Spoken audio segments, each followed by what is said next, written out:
කන් කැක්කුමට කනට සම්බන්ධ හේතු සහ කනට සම්බන්ධ නොවන හේතු තියෙනවා. කනට සම්බන්ධ හේතු උගුරකණ්ණාසය වෛද්‍යවරයෙකුට පරීක්ෂා කරලා අඳුර ගන්න පුළුවන්. ඊට පස්සේ කනේ හේතුවක් නැත්නම් අපි කන අවට තියෙන දේවල් පරීක්ෂා කරන්න වෙනවා. ප්‍රධාන වශයෙන්ම මේකට හේතු වෙනවා දත්වල ආබාධ සහ කන ඉදිරියෙන් තියෙන අදෝහණු සංදියේ ආබාධ. ඒකට අපිට මේ හන්දිය තියෙන්නේ මේ මෙතන අත තිබ්බහම කට අරිනකොට වහනකොට මෙතන අපිට තේරෙනවා මේ හන්දිය නිසා කියලා මේ ප්‍රශ්නේ ඇති වෙන්නේ. එතකොට මේකට අපිට කනේ සංදිය ආබාධ ඇති වෙන්න හේතු ප්‍රධාන වශයෙන්ම දත් මිටි කන එක. දැන් අපි දත් මිටි කනවා කියන්නේ තරහ ගියාම අපි ඇතුලෙන් තරහ පිට කරන්න නැතුව දත් මිටි කන්න පුළුවන්. ඒ වගේම අපි නිින්දෙනුත් දත් මිටි කන්න පුළුවන්.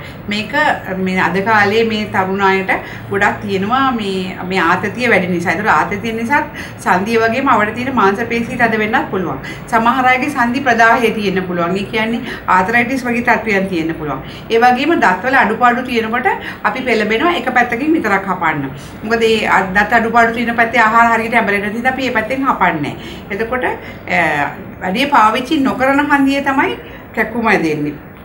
ඒ වගේම චුයින් ගම් නියපොතු මෙහෙම නියපොතු හැමදෙස්සම හපන අයට මේ කෙනා තදින් හයියෙන් ඈනුම් අරියොත් මේ හන්දියට ලොකු බලපෑමක් ඇති වෙලා එන්න පුළුවන්. ඒ වගේම සමහරු දුරකථනයට සවන් දෙනවා මේ විදිහට දුරකථනය අරගෙන මේ කතා කරන ගමන් දුරකථනය මෙහෙම කන පිටිපස්සෙන් තියලා ලියනවා තව නොයෙකුත් වැඩ කරනවා. එතකොට මේ බෙල්ල සහ මේ සංදිය ප්‍රදාහය කැක්කුම ඇති වෙන්න මේකට හුඟක් දුරට බලපානවා මේක ඇති වෙන්න. එතකොට දැන් මේ වගේ සංදිය ආබාධයක් නිසා කැක්කුම එක්ක ලෙඩෙකුට අපි මුලින්ම කියනවා මෙයාට මේ මෘදු ආහාර ගන්න කියලා. මොකද සංදියට එතකොට අවශ්‍ය විවේකය ලබා දෙන්න පුළුවන් සොෆ්ට් ඩයට් එකක්. ඒ වගේම මේ අයට අපි උගුරකණ්ණාසය වෛද්‍යවරයෙක් විදිහට ප්‍රතිකාර කරාට දන්ත වෛද්‍යවරයෙකුගේ සහාය අත්‍යවශ්‍ය බව එයාට අපි පැහැදිලි කරලා දෙනවා. මොකද සමහර වෙලාවට දත් මිටි කෑම පාලනය කිරීමට නොයෙකුත් උපක්‍රම දන්ත වෛද්‍යවරුන් විසින් සපයා දෙනවා මේ දත් මිටි කෑම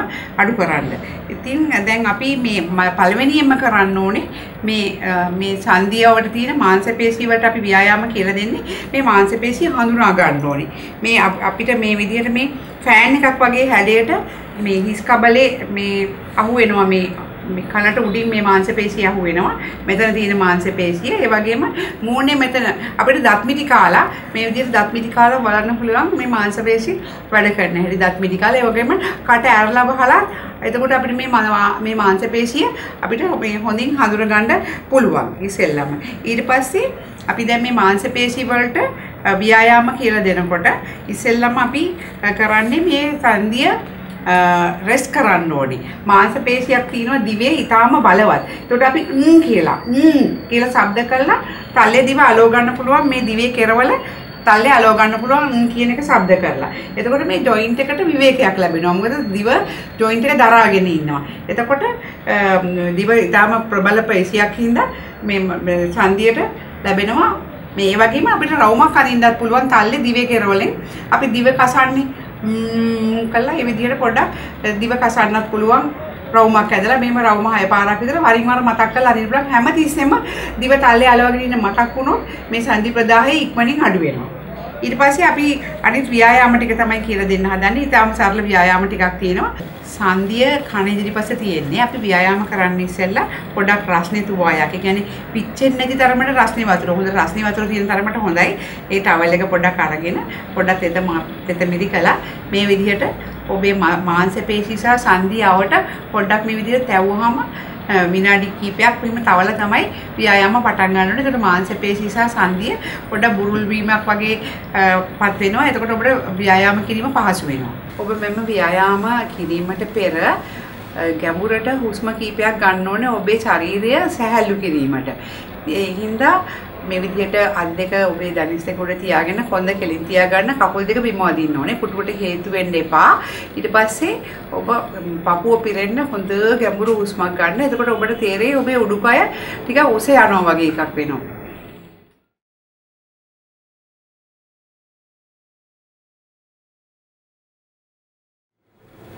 ඔබ හුස්ම ගත්තා වගේ දිගුණයක් වෙලා ඊටාම සෙමෙන් හුස්ම පිට කරනකොට තමයි ඔබේ කය සැහැල්ලු වෙන්නේ.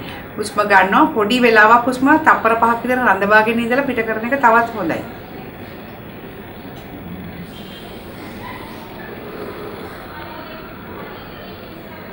නහයෙන් අරන් කටින් පිට කරනකොට ශරීරය වඩාත් සැහැල්ලු වෙනවා. මේක 3-4 වතාවක් කිරීම සෑහෙනවා. ඉතින්ලම අපි මාපට ඇඟිල්ල මේ විදියට මේ හදා ගන්නවා. ඊට පස්සේ අපි මේ නිකට යට මේක තියලා මේ තම්බ එක මේ විදියට තද කරනවා. නිකට පහළට එවනවා. මේ මහපට ඇඟිල්ල උඩට යවනවා. මේ විදියට 6 පාරක් විතර කරන්න පුළුවන්. ඒකට අපිට මේ වෙලාවේ මේ සංදියට මේ බලපෑම තෙරපුම දැනෙනවා. මේ එක ව්‍යායාමයක්. ඊට පස්සේ අපේ අත මෙහෙම හදා ගන්න පුළුවන්. දකුණු අත හදා ගන්නවා. හදලා දකුණු අත තල්ලු කරනවා හනුවෙන් අනිත් පැත්තට. දකුණු අත එවනවා හනුව පැත්තට, අනුව අනිත් පැත්තට යවනවා. එතකොටත් අපිට 6 පාරක් විතර මේක මෙහෙම කරන්න පුළුවන්. එතකොටත් අපේ සංදියට මේක දැනෙනවා. ඊට පස්සේ ඒකම අනිත් වම් පැත්තට රිපීට් කරන්න පුළුවන්. මේ විදිහට හදලා මෙහෙම තියලා ඔය විදිහට මෙහෙම තද කරනවා. තද කරනවා. මේක ඊටම පහසුවෙන් කරන්න පුළුවන්. 6 වතාවක් විතර කරනවා. ඊට පස්සේ ඊළඟ ව්‍යායාමයකට අපි මේ විදිහට මේ නිකට මේ දෙපැත්තට යන්නේ නැති විදිහට මේ ඇඟිල්ලෙන් මෙහෙම තද කරගෙන දිවේ කෙරවල අල්ලා යන්න. කියලා ශබ්ද කරන්න, එල් අකුර ශබ්ද කරන්න වගේ තෙල්ලේ කෙරවල අලවනවා දිව. ඊට පස්සේ මෙහෙම ඉදිරියට ගේනවා.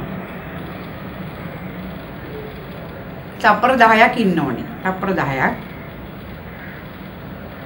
නැවත ගෙනියන්න ඕනේ. නැවත වරක් පින්තූරේ අරගෙන පැහැදිලි කරොත් මේ දිවේ කෙළවර කල්ලේ අලවනවා. ඊට පස්සේ ඊට ප්‍රබල පේශියක් වන දිව අපි මේ විදිහට ඉදිරියට ගේනවා.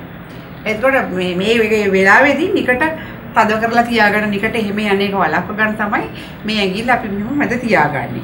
ඊට පස්සේ 4 වෙනි ව්‍යායාමය තමයි අපි ඇඟිලි දෙක මේ විදිහට හදා ගන්නවා. ඊට පස්සේ සංදිය උඩ තියාගන්නවා අපි මේ ඇඟිලි දෙක තියලා විරලා ආකාර මාළුවෙක් වගේ කට අරින්න පුළුවන්. මේ සංදියට ඇඟිලි දෙක දාගත්තාම අපිට පේනවා සංදිය ඉහළ පහළ යනවා. මාළුවෙක් වගේ කට අරිනවා. මේකත් 6 වතාවක් විතර කරන්න පුළුවන්. ඊළඟට තව ව්‍යායාමයක් තියෙනවා. අපිට මේ සංදියට පොඩක් මේ මසාජ් එකක්, මේ මාංශ පේශි ඇතරම ස්ට්‍රෙච් කරන්නත් පුළුවන්. අපිට මෙහෙම අදින්නත් පුළුවන්. මේ ෆෑන් එක වගේ තියෙන මාංශ පේශිය, ඒ මාංශ පේශිය මේ මතින් අදින්න පුළුවන්. මේකත් මෙහෙම අදින්න පුළුවන්. මෙහෙම ස්ට්‍රෙච් කරන්න පුළුවන්. ඒ වගේම අපිට පුළුවන් මේ මාපට ඇඟිල්ල කට ඇතුළට දාන්න පුළුවන්. දාලා මේ ඇඟිලි 4න් මේ සංදිය මසාජ් කරන්න පුළුවන්. මේ විරුද්ධ පැත්ත පාවිච්චි කරන්න ඕනේ. වම් අතෙන් දකුණු සංදිය මසාජ් කරන්න පුළුවන්. අත කට ඇතුලේ තියෙන නිසා එක ඇඟිල්ල හොඳට අත් දෙකේ හොඳ බලයක් යොදලා මසාජ් කරන්න පුළුවන්. මාංශ පේශි මසාජ් කරන්න පුළුවන්. මේ මාංශ පේශිය සංදිය ඒ වගේම මේ මාංශ පේශිය අපිට මසාජ් කරන්න පුළුවන් මේ විදිහට. එතකොට මේ ඔක්කොම ව්‍යායාම ටිකට පස්සේ අපිට බිත්තියක් අයිනට ගිහිල්ලා බිත්තියට අපි මේ විදිහට හේතු වෙනවා. හේතු වෙලා මෙහෙම මේ විදිහට ඇඟ බිත්තියේ ඔළුව බිත්තියේ තියෙති මේ ඉස්සරහට නැවෙනවා. දැන් ඔබට නිකටවල් දෙකක් හැදිලා තියෙනවා. මෙහෙම තප්පර 10ක් විතර ඉඳලා ආයි රිලැක්ස් කරනවා. ආයි මෙහෙම රිලැක්ස් කරනවා. ඔය විදිහට කරන්න පුළුවන්.